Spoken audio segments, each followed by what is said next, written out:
Hey, session 7. Welcome back. We're talking awe and reverence, AWE, awe. And today it's helpful for later if you have a piece of paper, something to write with, like an open doc on your computer or your phone or something, not really good enough paper. So, pause, go get that, come back, and later we'll get there. So first let's talk about the Nanjing Massacre Museum. It's Nanjing, it's 2012, and our Chinese hosts have brought a large group of American existentialists, large 10 or so, to see the Nanjing Massacre Museum. We're happy to go because we're happy to be unhappy, we're existentialists. We're not delighted by misery necessarily, but accepting of unpleasant and important experiences. And I think the Nanjing Massacre Museum was an important experience. Um, Look, man, humans have done terrible, terrible things all the world over. You can tell something maybe about the character of a nation by how it treats this history. To whom are the shrines? Who is cast as the victim and who as the aggressor? If I were to visit Japan, my hosts would probably drag me to the memorials at Hiroshima and Nagasaki, where I could bathe in the consequences of American aggression. Uh, Japanese people would probably be quite interested that in my responses to that, and they judge me what kind of person I am by how I respond to the invitation, by how I walk around the place. Chinese people bring Japanese visitors to the Nanjing Massacre Museum to face the actions of their ancestors, their own brutal past.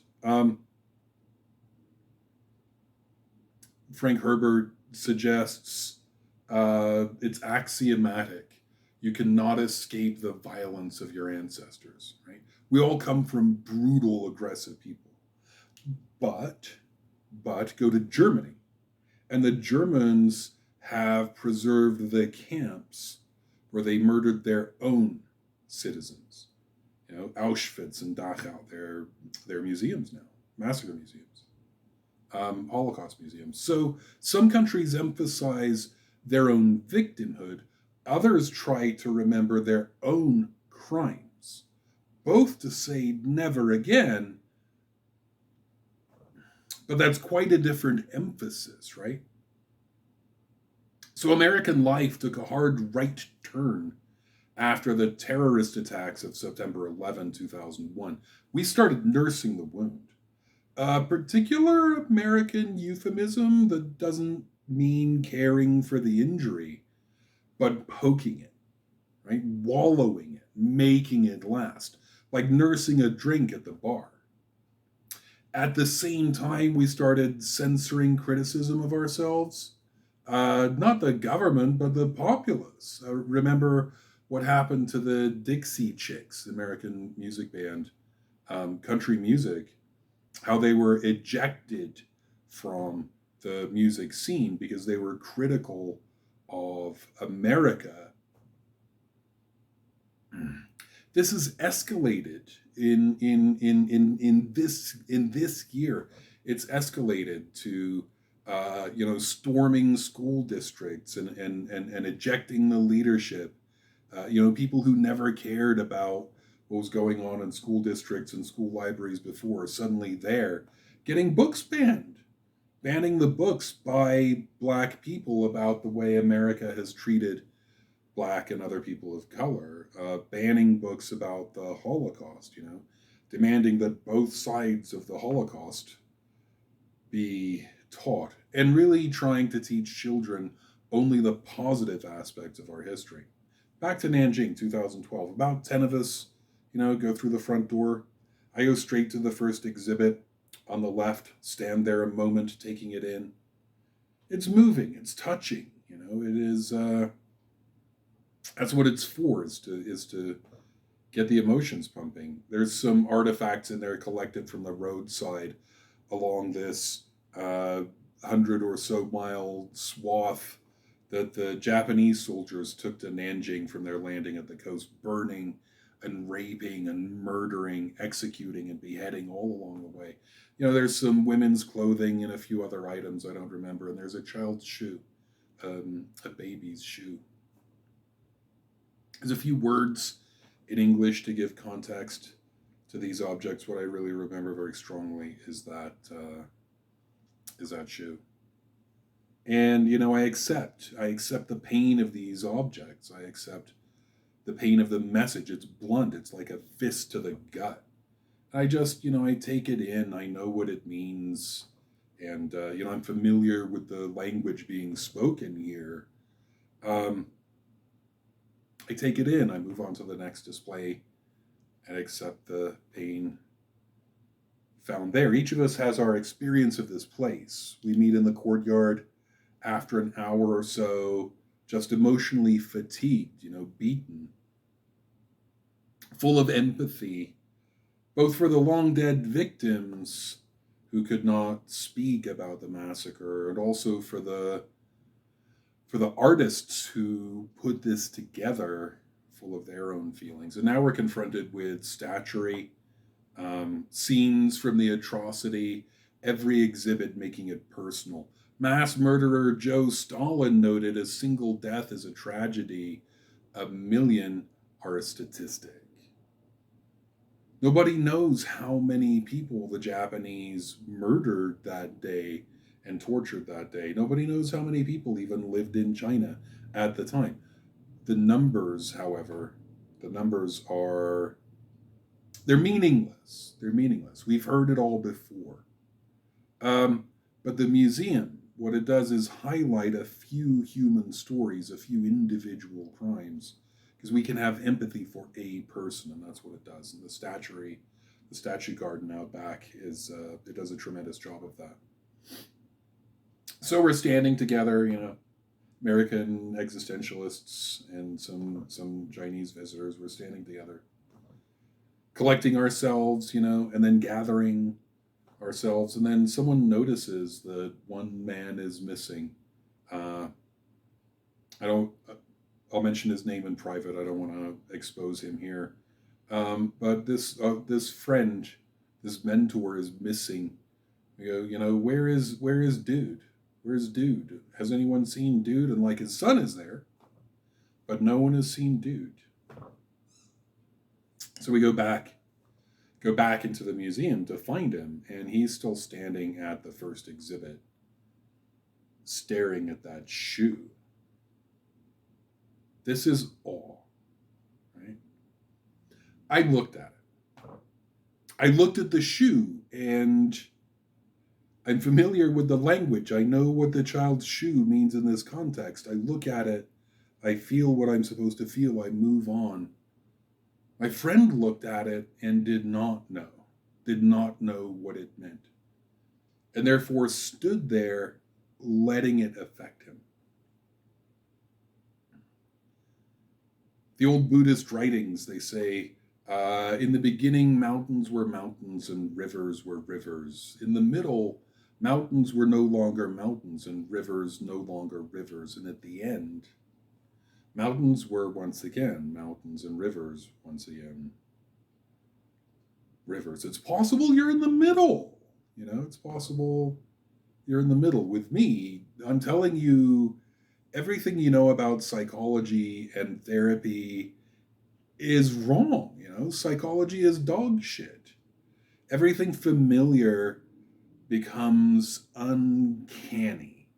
It looks like itself, but it seems to have lost some vital essence of itself. And saw the shoe, and I saw the shoe, and I was moved. I felt an emotion, labeled the emotion, let it move through me, moved on.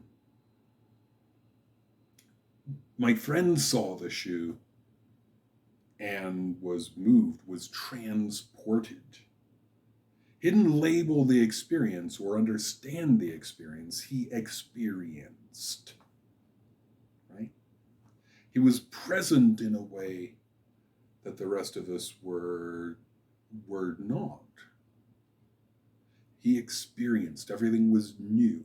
uncanny, awesome. Awe is a word we don't use very much. It means this.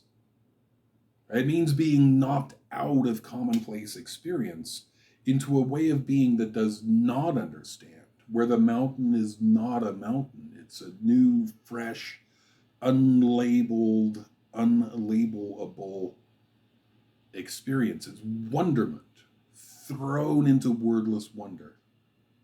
It means also at least a little fear.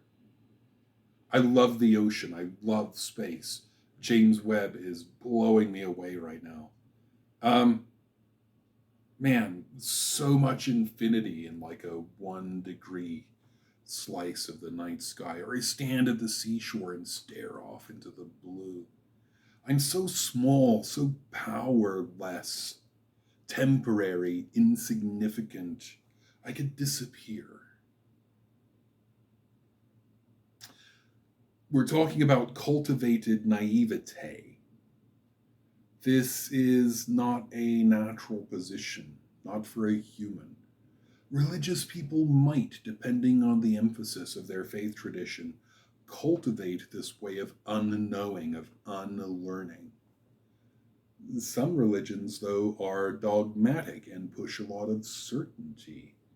Science has a way of doing the latter rather than the former.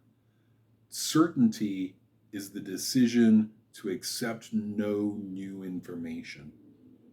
And my friend had spent this lifetime cultivating naivete. The rest of us were at the beginning.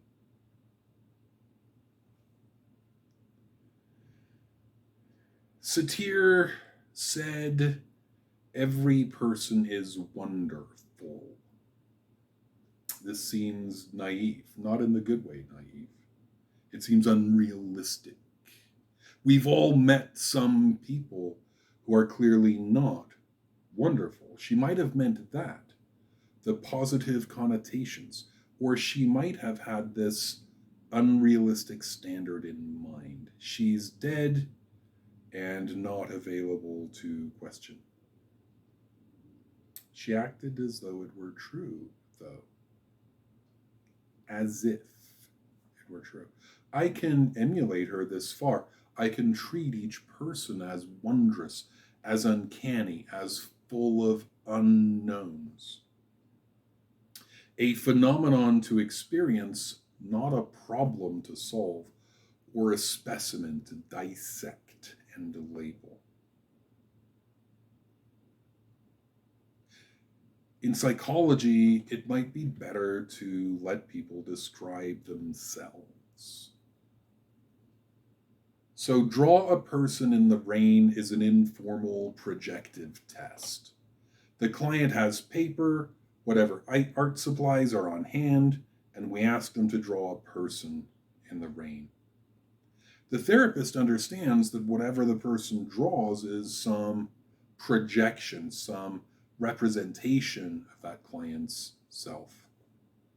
An analyst naturally analyzes. Perhaps the person draws a tiny stick figure in one corner of the page. The therapist perhaps feels some resentment about this. Here's the client keeping secrets. They're resistant. I can't draw, they say. And maybe we reply, it isn't art class, nobody's judging your skills. Here, try again. Perhaps we get some cooperation and the client draws a person with no hands. And we intrude. Aha! Hands are how we affect the world. To manipulate comes from the French. Mani for hands, right? To change the world with your hands. Hands indicate how powerful we feel. And you've drawn this person without the power to change anything around them, and therefore you feel powerless. Or maybe there's no feet, and feet indicate the power to leave a situation. You feel stuck. Or no mouth indicating they don't feel heard, they can't express themselves, or no eyes. Not that they can't see, they don't want to be seen. Eyes, windows of the soul, all that. Did the client draw an umbrella? Said draw a person in the rain, remember? And did you draw an umbrella? No? Ah, defenseless in the emotional deluge. The problem with projective tests is they tell us more about the analyst than about the client. Of course, the person doing the drawing wants to provide the minimum of information. If they can't trust the therapist, not to try to read their minds and make all manner of assumptions. A much better use for such an activity is building rapport. Now you've drawn this person, you tell me what it means. You had all these colors you could use, and you only used black. If you had the chance, would you add color? This person has no umbrella. Tell me about that. It's a way to get a person talking who might otherwise have no idea how to proceed. Here's the 10-session problem. It's easier to diagnose a new client after the first hour than after the 10th hour. The diagnostic categories are stereotypes. Right? The person arrives for the first session. We don't know them. We see the most obvious things about them, the things they want us to see, the things drug companies have primed them to tell us in endless pharmaceutical advertising. We ask what's wrong, eliciting complaints. And they seem to fit neatly into a diagnostic category. We're prone to see the world in terms of stereotypes. It's useful, at least from an evolutionary perspective, to make snap judgments, to put things and people in categories. We only have limited attention, after all. So a person presents with depression. They're eating too little, sleeping too much. They tell us of subjective sadness and irritability, and we write this diagnosis on a piece of paper. We put it in a form and send it to the insurance company and get authorized 10 sessions. After 10 hours, though, especially if we've refrained from diagnosis, it's just more complicated.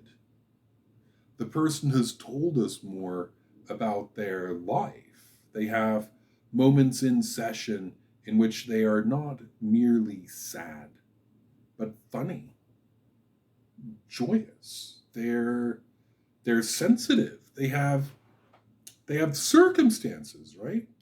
There are things in their life that account for the subjective state of sadness.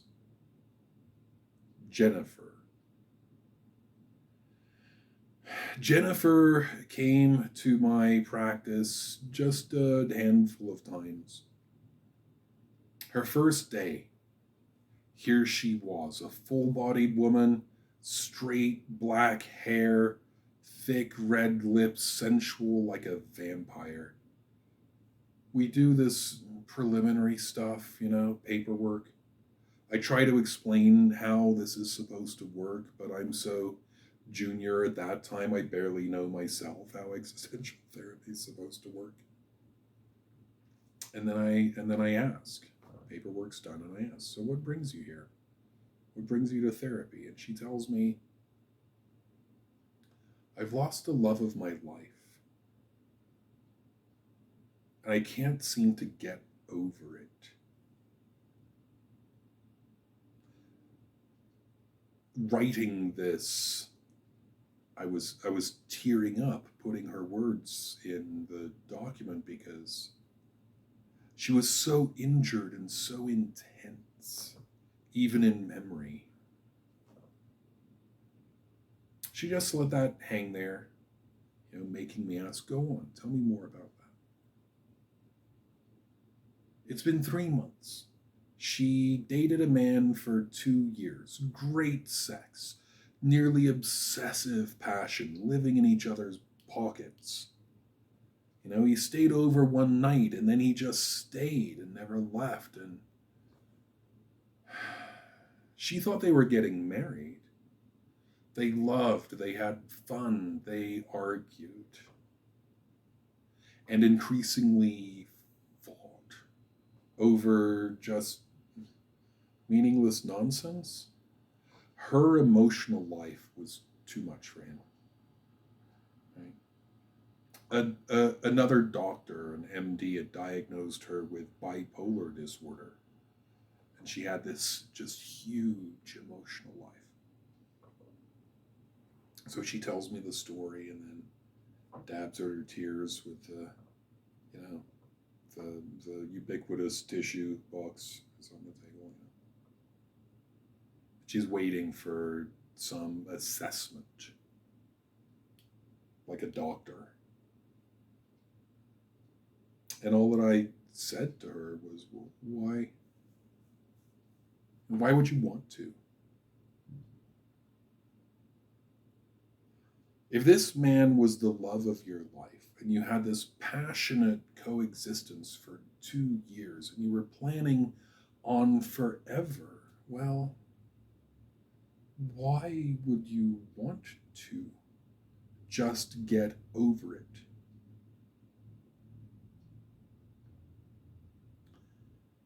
The floodgates opened. She'd cried before, a few drops of rain on a sunny day. Now she wept, a monsoon, a torrent of tears, all the grief she'd been holding back for months because she thought that's how life works. You get hurt, you cry a little, you get over it. Rub some dirt on it, get back on the horse. Now she cried like a fire hose. After a few minutes, we get to the eye of the storm, and she says, "Aren't you going to tell me to stop? Are you going to try and cheer me up?" I just shook my head slowly. I remember smiling sadly, my own joyful tears on my face. She goes back to the work of her grief. As time ran out, she put her brave face back on, like literally, repainted her makeup, and we hugged, and she said thanks, and she left, and then she canceled her next session. She decided that there was no need for more sessions. She got what she needed. She just needed some reassurance that humans feel human things, and big feelings aren't just gotten over. Later, she decided she needed more than that and came back with something more to work on, like safely experiencing gigantic emotions. And we did that work. We worked together sporadically. She got a little better, a little more stable, if you like that language. She re-engaged her lost lover, and she lost some ground. She gained it back. I lost track of her when I left the practice of psychotherapy.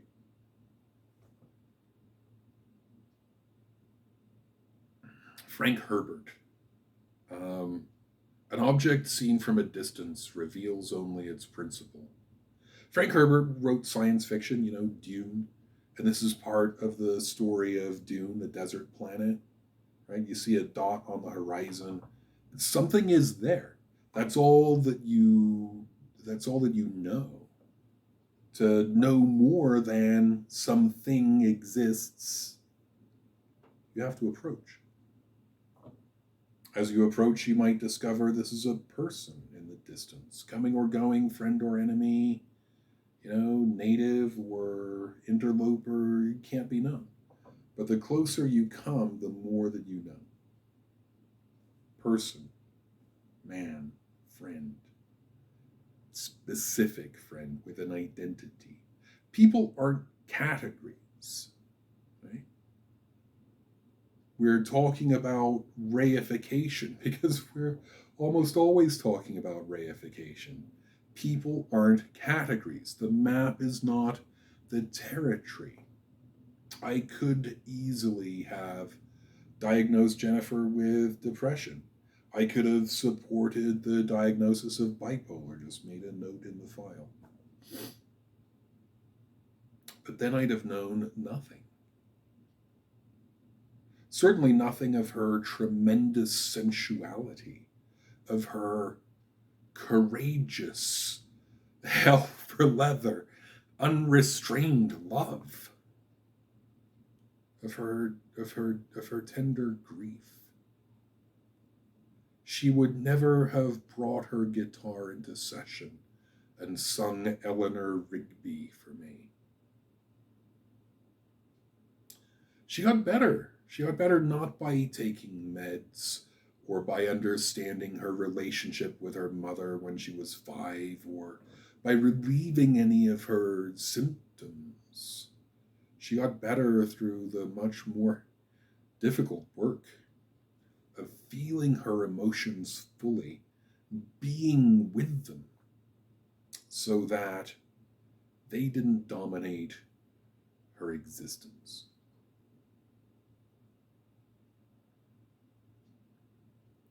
That paper I had you get, grab it.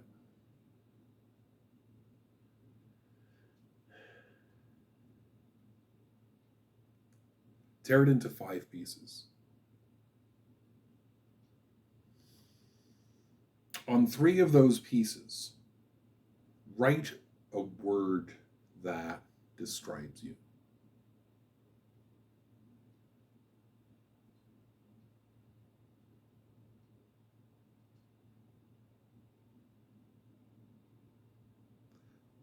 On one of those pieces of paper, write your job. What is it you do for a living?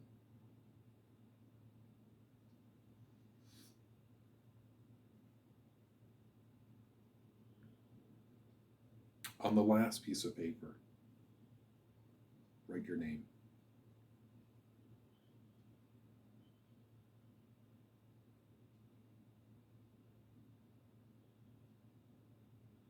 Now, pause until that's done.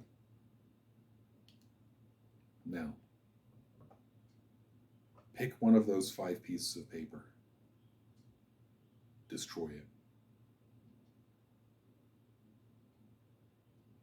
Who are you without that word, without that label?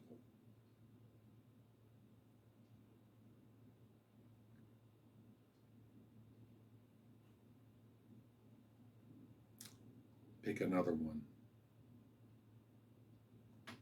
Destroy that. Who are you now?